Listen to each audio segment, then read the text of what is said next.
Olá, IPCA! Hoje é segunda-feira, dia 10 de novembro de 2014. Nós estamos juntos há 806 dias lendo a Bíblia e hoje leremos os capítulos 1 e 2 do livro do profeta Malaquias. Este é o último profeta do Antigo Testamento. Está estrategicamente situado nas páginas finais do Antigo Testamento e é o último livro que vamos ler. Depois dele faltarão apenas Salmos para que terminemos a leitura completa da nossa Bíblia. E para a gente entender Malaquias, nós precisamos lembrar o contexto. Semana passada você estudou os Salmos com o seminarista Erlen. E então já faz uma semaninha que a gente deixou para trás o contexto de Esdras, de Neemias, de Ester. E eu quero lembrar isso com você, para que você traga na cabeça outra vez em que época foi que Malaquias viveu, o que foi que ele profetizou. Você se lembra desde Daniel, quando Daniel foi levado para a Babilônia, que a Babilônia caiu diante dos persas. Belsazar, o neto de Nabucodonosor, estava na Babilônia e Daniel interpretou a escritura do dedo na parede. Os babilônicos caíram, os persas assumiram o poder. Era o ano 539 a.C. E Ciro, o governante persa, fez um decreto autorizando os judeus a voltarem para Jerusalém, pedindo inclusive que eles levassem os objetos sagrados que Nabucodonosor tinha trazido, que eles orassem por Ciro ali. Vem uma multidão de gente liderada por Zorobabel como governador e Josué como sumo sacerdote. E eles reconstroem o altar primeiro, no ano 538, logo que chegam, mas por conta da oposição dos samaritanos que ali estavam, eles interrompem a obra e você pode ler sobre isso nos capítulos iniciais de Esdras. E então a obra fica parada por 16, quase 17 anos, até que Deus manda os profetas Ageu e Zacarias, que começam a falar para que o povo recobre o ânimo e toque a obra. Isso é por volta do ano 520. 4 anos mais tarde o templo está finalmente reerguido no ano 516. Zacarias ainda tem algumas profecias depois desse período, e nós temos uma espécie de intervalo aí sem maiores atividades proféticas. O que vai acontecer na sequência não é mais em Jerusalém, mas o foco da história bíblica vai lá para Suzã, a capital persa, onde por volta do ano 483 acontecem os fatos narrados no livro de Ester. Há uma ameaça generalizada aos judeus espalhados pelo Império Persa, mas Ester e Mordecai, com a bênção de Deus, trabalham sobre isso, e Deus abençoa, protege e livra o seu povo. Então, nós voltamos para o livro de Esdras a partir do capítulo 7, quando Esdras vai retornar a Jerusalém, então agora numa segunda remessa de gente que vem do cativeiro para a cidade santa. Esdras chega no ano 458 e vai trabalhar a questão da lei. Ele tem problemas com casamentos mistos, com falta de recursos para a obra, com desinteresse das pessoas com a vida religiosa. E então, 13 anos mais tarde da chegada de Esdras, quem chega é Neemias. E quais são os problemas que Neemias enfrenta? Casamento com mulheres estrangeiras, a perda da identidade do povo, desinteresse pelo serviço do templo, desânimo, tá certo? E pecados relacionados a essa má vontade do povo para com as coisas de Deus. E então, Malaquias trata dos mesmíssimos problemas que Esdras e Neemias enfrentaram. A lista dos pecados com os quais Malaquias lida envolve casamento com mulheres estrangeiras, negligência com respeito ao dízimo, pecados sociais de injustiça, sacerdócio degenerado e outras coisas que eram comuns nos dias de Esdras e Neemias. Assim, há quem diga que Malaquias viveu nesse intervalo de 13 anos entre a chegada de Esdras e a chegada de Neemias. Outros dizem que Malaquias pode ter profetizado naquele intervalo ocorrido entre o primeiro mandato de Neemias como governador de Jerusalém e o segundo. A gente leu lá no final de Neemias que houve um tempo em que o rei persa chamou Neemias e ele teve que voltar para a Pérsia, e depois ele retornou. E alguns então falam, bom, parece que quando Malaquias falou, ou foi nesse intervalo entre a chegada de Esdras e a chegada de Neemias, ou foi no intervalo em que Neemias esteve na Pérsia. Porque os problemas são muito parecidos. Aliás, no capítulo 1, verso 8, é usada a palavra governador aqui. Deus fala, apresenta esse animal coxo, cego, para o seu governador, vai ver se ele aceita. E isso então é uma clara indicação de que Malaquias pertence ao período persa, tendo em vista que Judá não tinha rei nessa época, sim um governador nomeado pelos persas. Zorobabel foi um desses governadores, Neemias foi um desses governadores. Tá certo? Bom, os pecados denunciados, então, você já sabe. A época em que isto aqui foi denunciado, você também agora tem conhecimento. Só é diferente a maneira como isso é feito. Esdras e Neemias nos contam a história e as atitudes que tomaram e como exortaram o povo. Malaquias nos traz o sermão, a mensagem profética que o profeta entregou ao povo em nome de Deus. Mas há um distintivo no que se refere a Malaquias.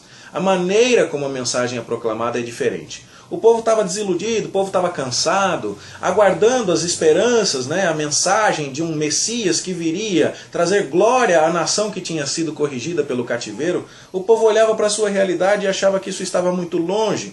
Então, é um tempo de profunda apatia espiritual. É um tempo de desânimo, é um tempo em que, vamos pecar mesmo, porque não está valendo a pena viver de maneira santa.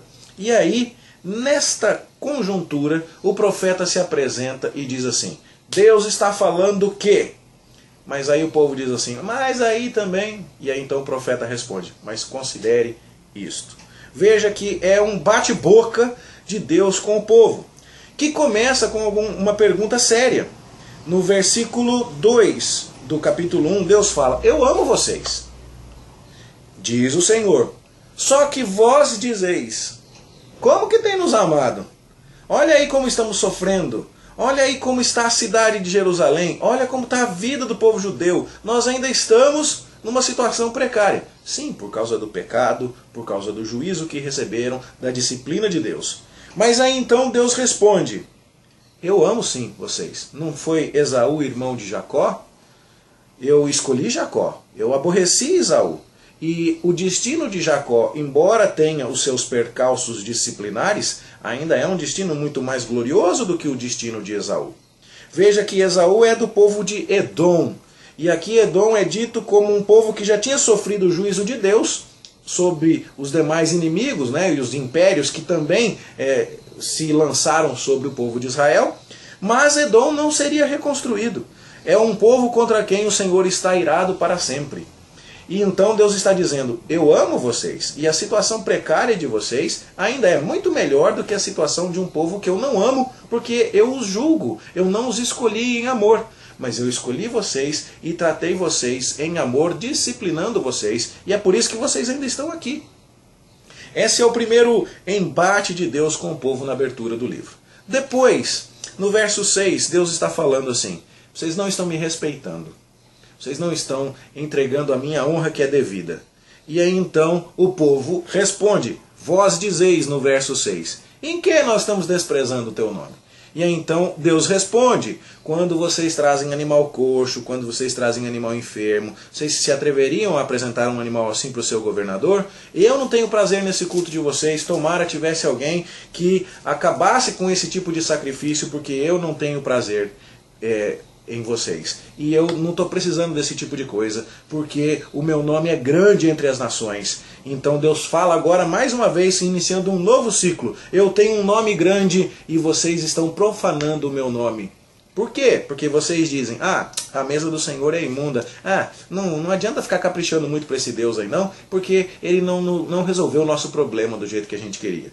E então Deus diz, eu não vou mesmo aceitar a oferta da mão de vocês, porque eu sou um grande rei e o meu nome é terrível entre as nações. Veja então as disputas do capítulo 1. Deus diz, eu amo vocês. O povo diz, ama nada, nós estamos sofrendo. Aí Deus responde, amo sim. Edom sofreu muito mais e o destino dele é a perdição. Vocês sofrem em disciplina, mas eu tenho amado vocês. A segunda controvérsia, vocês não me respeitam. Aí o povo, não respeitamos como? E Deus responde, vocês oferecem animais desqualificados nos seus sacrifícios. Aí Deus diz, isso não está em harmonia com a glória do meu nome é grande entre as nações. Mas vocês estão dizendo que o meu nome não é tão importante assim, que a minha mesa é desprezível. E Deus está dizendo, Eu vou amaldiçoar aquele que tem um animal sadio no seu rebanho, mas oferece um defeituoso, porque eu tenho um nome realmente grande. Assim chegamos no capítulo 2, onde Deus está agora condenando de maneira explícita os sacerdotes, que eram aqueles que deveriam ter todo o interesse em ensinar o povo a cultuar a Deus. Lá em Esdras capítulo 2, a gente vê que voltou uma grande quantidade de sacerdotes, gente que estava espalhada pelo Império Persa, acabou retornando porque sabia da importância de ter ali um templo, um serviço para Deus, pessoas que estavam ansiosas por retomar a vida de adoração de Israel. No entanto, aquelas pessoas mesmo já estavam assim frias, já estavam apáticas. E então Deus condena isso dizendo que os sacerdotes violaram a santa aliança que Deus havia feito com Levi, não é? O patriarca das 12 tribos, que era o pai de toda a linhagem sacerdotal.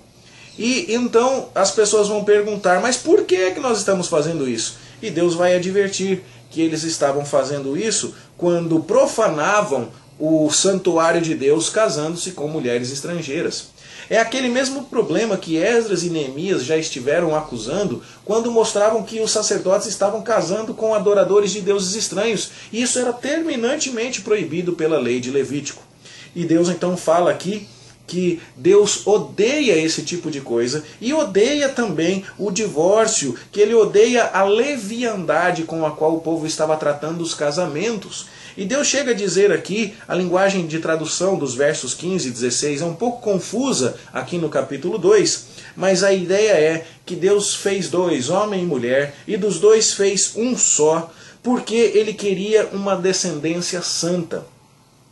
E então, Deus, quando falou ao homem e mulher que crescessem e se multiplicassem, que ele tinha um plano de gerar uma descendência santa, de um povo escolhido. E esse projeto estava sendo completamente ignorado pelos sacerdotes, que se casavam, que se divorciavam, que faziam outros tipos de pecados aqui, que Deus odeia e abomina, porque contrariam o seu plano. Então Deus diz que odeia o repúdio e aquele que cobre de as suas vestes de violência.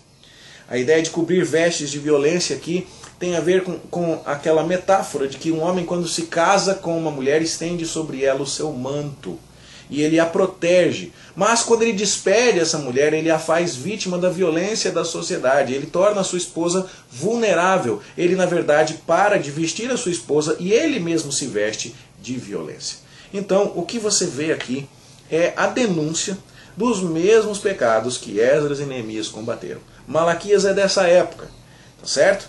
E embora o nome seja curiosamente traduzido como o mensageiro do Senhor, e alguns cheguem a pensar então que pudesse até ser outra pessoa e esse nome Malaquias fosse na verdade um título para o profeta, nós entendemos que aqui temos um profeta cujo nome foi esse e que está chegando e dizendo: olha os pecados que vocês estão cometendo. Negligência nos sacrifícios, negligência nos casamentos, apatia espiritual, sacerdócio corrompido, injustiças cometidas na sociedade. E Deus não está indiferente a tudo isso. Deus está em disputa com vocês. O nome dele é grande, ele ama vocês, ele vai ser glorificado entre todas as nações, ele requer santidade no sacerdócio e vocês não estão fazendo nada disso. Esse é o assunto dos 2 primeiros capítulos de Malaquias. Eu vou deixar o verso 17 para comentar amanhã junto com o capítulo 3, mas eu creio que isso pode ajudar você a entender bem do que é que este livro está falando. A minha oração é que estes comentários abençoem a sua vida e te ajudem a perceber que mesmo em tempos de dificuldade, Deus continua glorioso. Nossa fé não deve esmorecer, que nós não podemos nos deixar contaminar por essa apatia que caracterizou o povo, porque vieram a descrer das promessas de Deus e vieram a ignorar a majestade de Deus. Nós não podemos pensar assim. Caso contrário, sofreremos o mesmo tipo de recusa que Deus manifesta aqui contra o seu povo. Não estou aceitando o seu culto, não estou aceitando a sua adoração. Que Deus tenha misericórdia de mim e de você e que tenhamos um bom dia, um dia abençoado na sua presença, em nome de Jesus. Bom estudo para você e até amanhã, se Deus quiser.